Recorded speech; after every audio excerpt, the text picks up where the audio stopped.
How's everyone doing today? How many of you can guess what we teach here in the School of Fire Protection and Safety at Oklahoma State? I need some answers. Fire safety?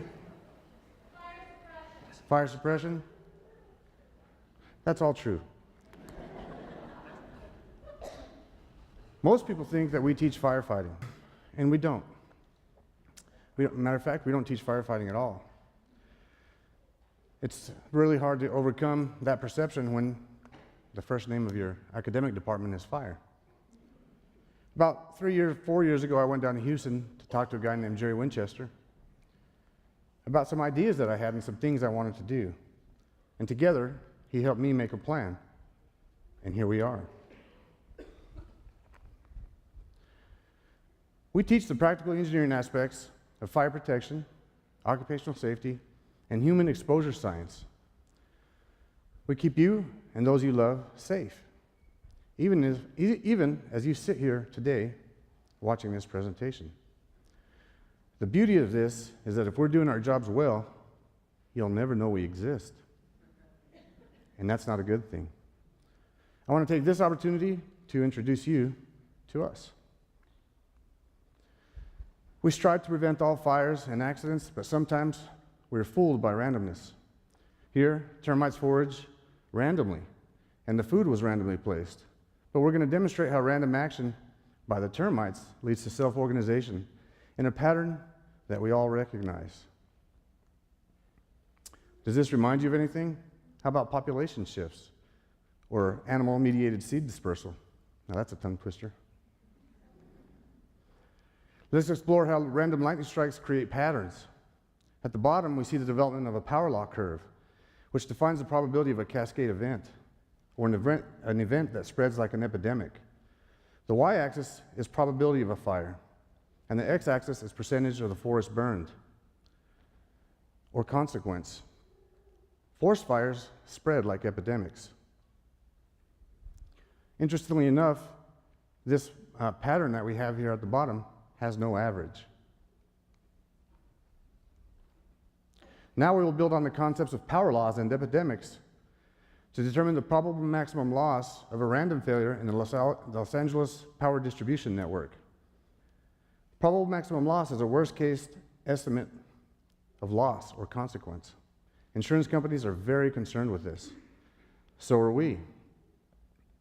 We learned that to prevent this network from a high-risk failure, we have to protect these three hubs. By defining this and identifying where the probable maximum loss could occur, we can identify where reducing the risk will have the greatest impact. We analyzed the entire U.S. crude oil distribution network.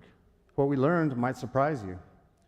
A catastrophic failure of this system can be caused by the failure of a single hub, and this hub is located a mere 31 miles from here. Should we be concerned with the resilience of the crude oil infrastructure? You bet we should, because the ability to deliver crude oil affects everything we do in our daily life, and the inability to deliver crude will result in an epidemic that affects all other critical sectors that allows us to live. In addition to identifying the critical hubs in the national network, we found that the West Coast is quite vulnerable to cascade failure. This fat tail translates to tremendous probable maximum loss risk in the West Coast system. This shows that if we want to reduce the risk of a cascade failure or an epidemic failure, we concentrate on the West Coast instead of the national network, which has a much lower risk.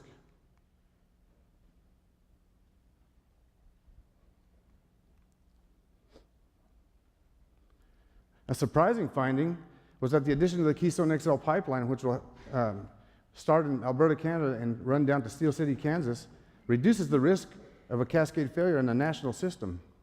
If you notice, the tail tapers down quicker with the addition of the Keystone XL pipeline. This translates to a thinner tail and hence a lower risk. At the highest consequence, the addition of the Keystone XL pipeline reduces the probable maximum loss by a whopping 55%. Now that's a big bang for the buck. Now let's discuss the recent BP incident in the Gulf of Mexico. We evaluated the human factors associated with this disaster, the factors that caused this disaster, and found that 79% of the errors were made at some time in the past and manifested during the explosion. 21% of the errors were made in real time. Remember how we showed that randomness can lead to self-organization? What can we learn from this? Organizations themselves, individuals, and randomness are the root causes of many disasters. By understanding this, we can reduce both the probability of a disaster occurring and the consequences when a disaster does occur. And this is exactly what we teach our students at OSU. In addition to preventing catastrophes and protecting human life, the School of Fire Protection and Safety was recognized as a national treasure by the President's Committee on the Arts and Humanities for protecting artistic and cultural treasures throughout the world. And T-Boone, we do this for natural gas and wind power systems too. This is a small sampling of where our graduates work.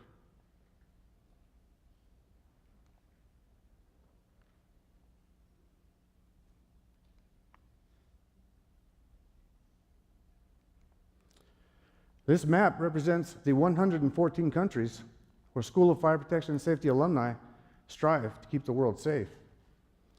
And this is how the School of Fire Protection and Safety is transforming America's brightest orange into the world's brightest orange.